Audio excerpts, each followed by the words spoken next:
आपणा सर्वांना नमस्कार. मी रुद्रशेखर जोशी केसरीनंदन आध्यात्मिक यूट्यूब चॅनलमध्ये आपल्या सर्वांचे स्वागत आहे. आज आपण ह्या व्हिडिओत जाणून घेऊया रमा एकादशीची व्रतकथा. एकदा युधिष्ठिर व भगवान श्रीकृष्ण आध्यात्मिक चर्चा करीत होते. तेव्हा युधिष्ठिरने भगवान श्रीकृष्णांना विचारले, हे भगवान, आपण अश्विन महिन्याच्या वद्य पक्षात येणाऱ्या रमा एकादशीची कथा काय आहे ती सांगावी. भगवान श्रीकृष्ण म्हणाले, हे युधिष्ठिरा, तू फार चांगला प्रश्न विचारलास. ही एकादशी सर्व पापांचा नाश करणारी आहे, म्हणून या एकादशीचे व्रत आपण सर्वांनी अवश्य करावे. फार पूर्वी मुचुकुंद नावाचा एक राजा होऊन गेला. तो धर्मपरायण होता.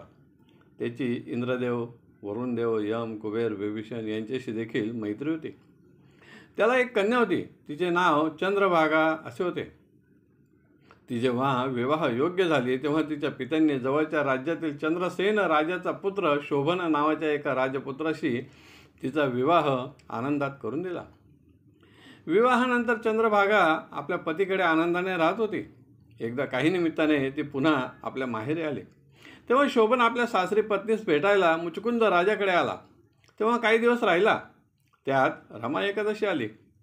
राजाने नेहमीप्रमाणे एका सेवकास गावात दवंडी द्यायला सांगितली.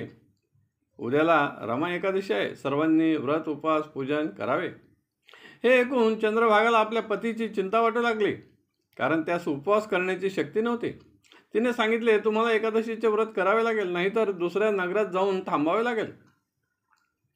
कारण ह्या एकादशीच्या दिवशी हत्ती, घोडा, गाय, बैल अशा सर्वांना, पशूंना देखील एकादशीचे व्रत करावे लागते. त्यांना त्या दिवशी चारा देखील आम्ही देत नाही. तिच्या पतीने नाईलाजाने त्या दिवशी एकादशीचे व्रत तर केले, पण तो भूक सहन करू नाही शकला. अशक्तपणामुळे त्याचा रात्री मृत्यू झाला. दुसऱ्या दिवशी त्याचा दाह संस्कार केला व चंद्रभागा दुःखी जीवन जगू लागले. पण तिच्या पतीने रात्रीपर्यंत व्रत उपवास केल्याच्या पुण्याईने त्याला मंदचल पर्वतावर एक उत्तम देवपूर प्राप्त झाले. तो तेथे राज्य करू लागला. एकदा एक ऋषी भ्रमण करीत करीत तेथे पोहोचला, तर त्याने त्यास ओळखले व विचारले, तू तर शोभन आहेस ना, मग तुला हे इतके उत्तम नगर कसे प्राप्त झाले? त्याने सांगितले, मी त्या दिवशी रमा एकादशीचा उपवास केला, पण तो सहन न झाल्याने माझा मृत्यू झाला. पण त्या एकादशीच्या पुण्याईने मला हे सर्व प्राप्त झाले. हे ऐकून ऋषी पुन्हा आपल्या नगरात परत आला. शोभनच्या पत्नीस सांगितले, शोभनला तर उत्तम प्रकारचे देवपूर प्राप्त झालेले आहे, पण त्याने सांगितले हे अस्थिर आहे, कारण मी एकादशीचा उपवास सक्तीमुळे केला होता. माझी त्यात श्रद्धा नव्हती, त्यामुळे हे नगर अस्थिर आहे. हे ऐकून चंद्रभागाने सांगितले, मी देखील तेथे जाते व माझ्या व्रताच्या पुण्याईने त्याचे नगर स्थिर करते. यासाठी काय करावे लागेल ते सांगावे. ते ऋषी तिला एका वामदेव नावाच्या ऋषींकडे घेऊन गेलेत. त्यांना सर्व वृत्तांत सांगितला. त्यानुसार त्यांनी मंत्रोच्चाराने तिला दिव्य देह प्राप्त करून दिला. तिने लौकिक देहाचा त्याग केला व दिव्य देहासहित ती तिथे गेली. आपला पती शोभनला भेटली. त्याने तिला देखील तेच सांगितले, मला हे देवपूर नगर एकादशीच्या व्रताच्या पुण्याईने प्राप्त झालेले आहे, पण ते अस्थिर आहे.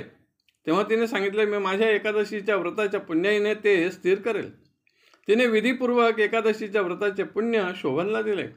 त्यामुळे त्याचे नगर स्थिर झाले व पुढे शोभन व चंद्रभागा तेथे सुखाने संसार करू लागले. हे एकादशीचे व्रत केल्याने संसारात सर्व प्रकारचे सुख प्राप्त होते व शेवटी वैकुंठ लोक प्राप्त होतो. हे एकादशीची व्रतकथा ब्रह्मवैवर्त पुराणात व्रत शिरोमणी ग्रंथ, व्रत परिचय ग्रंथातही आहे. ती संकलित करून या व्हिडिओत प्रस्तुत केली आहे. आपणास आवडली असेल तर जरूर लाईक करा, शेअर करा आणि व्हिडिओच्या खाली असलेल्या सबस्क्राईब शब्दावर जरूर क्लिक करा. धन्यवाद. नमस्कार. जय केसरीनंदन.